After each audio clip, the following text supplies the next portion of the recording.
Hi there guys and girls, welcome back to Kids Day Modelling. This week, Rfm Models Challenger 2. Actually a vehicle I served on, so we'll see how accurate this kit is. This is not the first time I built this kit. Many years ago, well not many years ago, many months ago, I had built this kit, filmed it all for YouTube, got to the final stages and my oldest son destroyed it. So finally getting around to doing it again. So let's have a look. Okay, so in the box, instruction amendments, which is quite nice to see, and the actual instruction book itself. So Rfm model, you tab drawings, which is quite nice. Really simply depicted, really easy to translate into actual doing. This vehicle has working links on it. So, yeah, this is how they're constructed. Bit of a fiddly one. I've got a Firefly in the cupboard as well. That's going to be done at a later date when I find some bits to go with it. But it's like little things like this, translations. Thankfully they put millimeters on the end because weight 110. So it's a bit of an interesting one. But apart from that, instructions are really clear, really simple. Plenty of PE in this kit. PE, photo etch, such as the covers for the screens for the radiators and whatnot on the back deck. Interchangeable open and close positions for the auxiliary sight, and same as the tish barbette for the thermal. And once again, same for the commanders. So, where is that? At the back. So, the paint scheme for this, really simple. They're either NATO green all over, desert all over, or if you really want to go special, Berlin scheme. Which has made a comeback very recently, which is quite nice. Actually seen the RTR vehicles like this, and they are quite pretty. But apart from that, your everyday vehicle is NATO green. And occasionally what you'll find is either Batis or Oman, a dual scheme colour. The good thing with these as well, they add on the bottom how you can weather the vehicle to improve its look, which is quite a nice little factor. And they change with every vehicle itself, well, every different paint scheme. So, onto the plastic. A nice couple of rubber molded parts, photo etch clear parts. I'll open this when we get there eventually. Big bag of individual links. Right. Okay, the hull is multi-part, which is nice, but not nice in a way. But from memory, it looks all about right.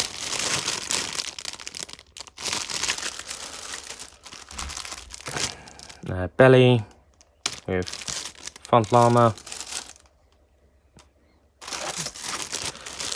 The upper hull. Looks pretty good, actually. Everything's where I remember it. Nice. It's not flimsy, it's quite rigid, which is a nice change. And then turret, so that's another belly piece. Upper turret, very nicely moulded and detailed throughout, which is really good. Spin around. You got the turret serial number as well on there, which is really nice to see.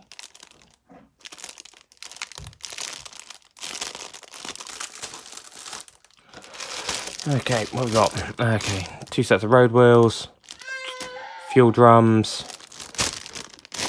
other external parts, so the exhaust louvers, hydrogas, cylinders, road hubs, fuel caps. They're not going to be fun. All the individual hinges and handles for the back decks. Flip it over to this side. Let's have a quick look. Okay, so suspension is posable by the looks of it, which is nice. But once again, no flashing, and any ejection markings are on the back sides of the parts, which is really nice. Okay, so we've got side skirts, front mudguards, rear mudguards, GPMG, bipod, really nicely moulded.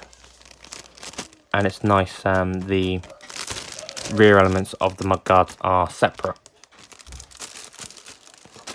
And I will be posing this vehicle in the way I always used to have my vehicles laid out when in service, where the very last of the mud flaps is flipped upside down to allow mud to escape from around the rear socket, so you do not try and force the track off in shit conditions. Okay, so upper turret, sides, rear, commander's cupola, gun bellows, gunner's sight, housing, gun mantlet, multi-part gun, and all the ancillaries that go on the back deck on the rest of the vehicle. Okay then, let's get on with the build and I'll see you after.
Hi there guys and girls, so I'm going to call this one done for now.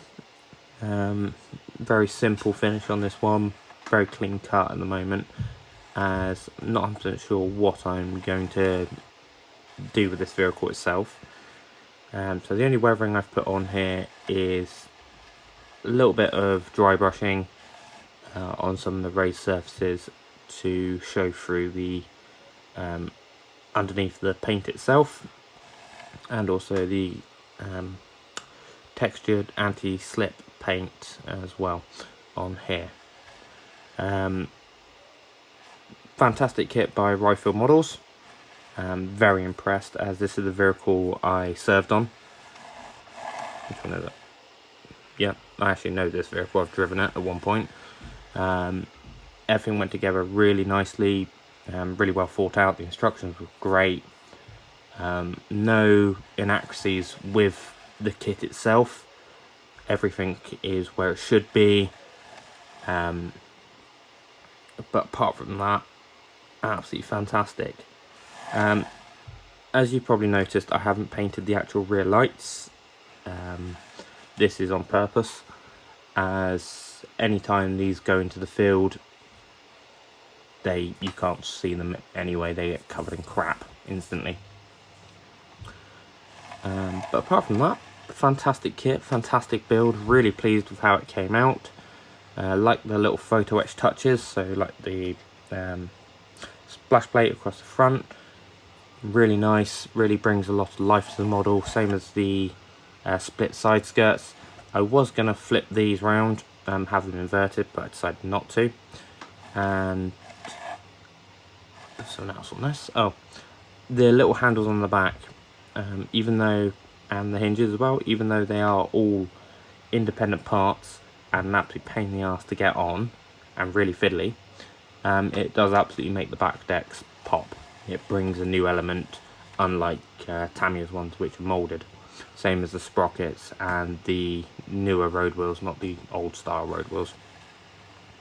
But no, really fantastic kit. Really enjoyed putting this one together. I'll chuck some photos after this, but otherwise, thank you very much for watching, and I hope to see you on the next one. Goodbye.